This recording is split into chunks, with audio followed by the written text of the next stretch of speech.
Hi, I'm Prism Raven. Today I'll be showing you how I did this portrait that I made for Pride Month. Shout out to the gays. So yeah, let's just get onto this video. Last week I uploaded a video of my sketching tutorial and I've come to realize that people really enjoy when I speak in my videos.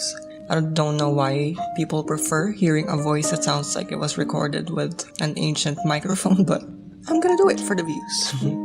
So the inspo for this painting was actually Cynic's design and his video on skin, because he made a video discussing how to paint skin, and during the last part of it, in his demo, he used skulls from his previous tutorial and he painted skin on top of it, and he erased some part of it and it gave a very translucent see-through look, and I thought it looked really cool. So I wanted to incorporate it into a painting, definitely, and I wanted to make one for Pride, so here we are. As always, I started off with a sketch. I just used a custom sketch brush that I made. If you want to learn what it is, you can check out my brushes video.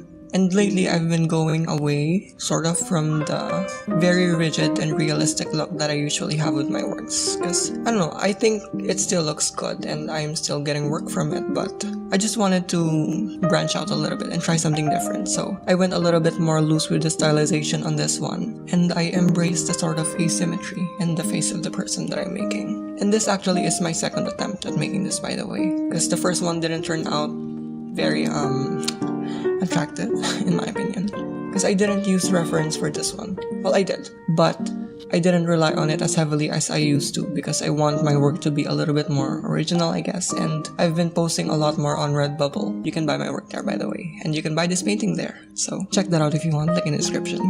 And yeah, back to the video. And I wanted my paintings to be a lot less dependent on reference because I can't really sell a painting, of course, if I just copied it entirely off of a picture that I found on Pinterest. There are people who do that, but you know, I don't think that's very ethical. Don't do that, please. At least make sure that there is an original aspect of it before you market it and sell it as something that you can profit off of, you know. So yeah, I just made a sketch, and even if I made things a little bit more stylized than what I'm used to, I still follow the basic principles that I showed in my sketching tutorial, which you can check out in this card that I'm showing right now. I just made a circle of some sort, and then I added the center lines to it, which in this case will be a little bit more curvy, and then I added the facial features. After that, I then proceeded with the coloring stage, and for this painting I wanted the vibe to sort of be dark, you know, very dark, but also kind of colorful at the same time. I wanted it to be dim, but I wanted a sort of light source that will be standoutish. And I played around with different types in this video, and you'll see that later. But yeah, first I did some flat shading. I actually wanted him to be a redhead at first, but it didn't turn out to be the way that I wanted it to. So I just made his hair dark.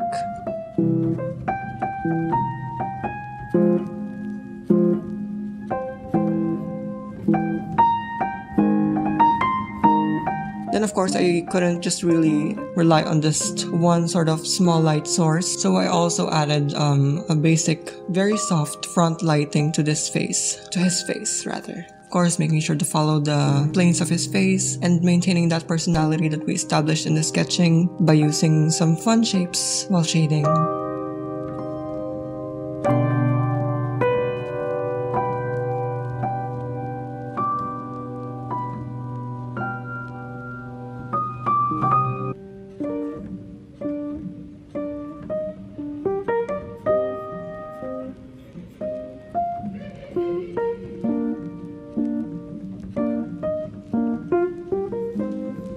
Then after I have figured out a sort of pretty solid placement of lighting and shadows on this character in terms of the soft lighting, I then proceeded to experimenting with different strong light shapes.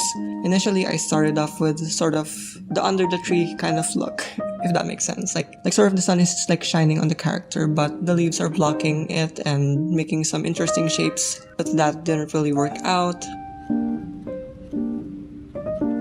Then I also tried a sort of cross to sort of highlight his eye. I also didn't like that one. I wasn't really liking the looks of these lighting types, so I took a break from the lighting a little bit and just focused on rendering the character and painting on top of it so that I can clean up the sketch a little bit.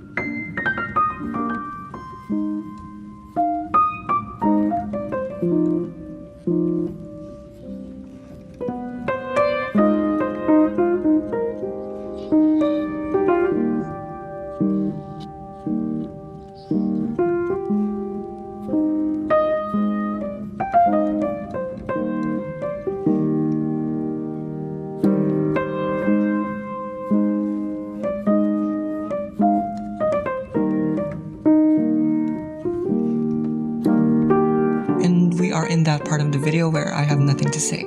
So, subscribe to my channel and click the notification bell so that you'll get notified whenever I post new videos and you'll never miss out on new content. And yeah.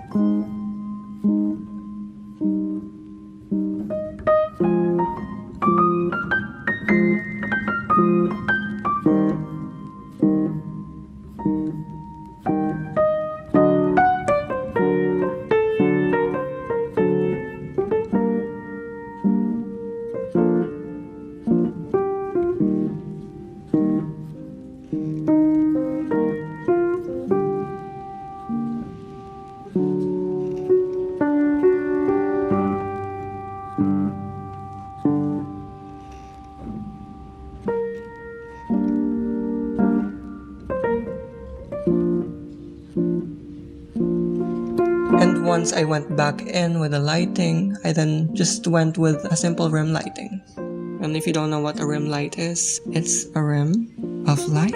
I'm kidding. Yeah, it is. But its main function is to give the background and subject a little bit more separation, because in this scenario, the lighting is very dim currently. And because of that, the background is very dark, and also the character doesn't have a lot of light exposure. As a result, they sort of just blend in together, and we want to create something that will separate them. And the rim lighting will be perfect for that.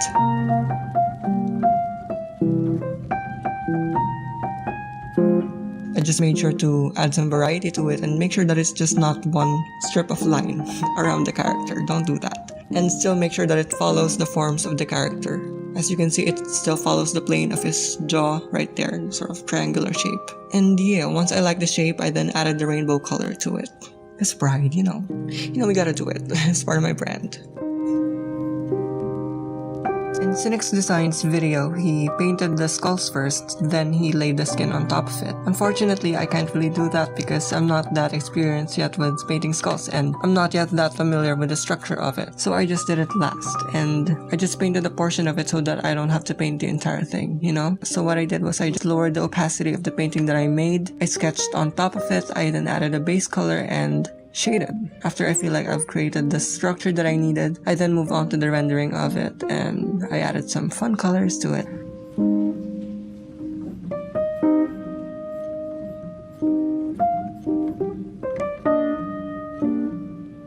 Once I'm happy with the rendering, I then laid the skull below the layer of the painting that we did initially. And I used transparency masks to sort of erase a part of the rendering that we did with this person so that the skull can peek through.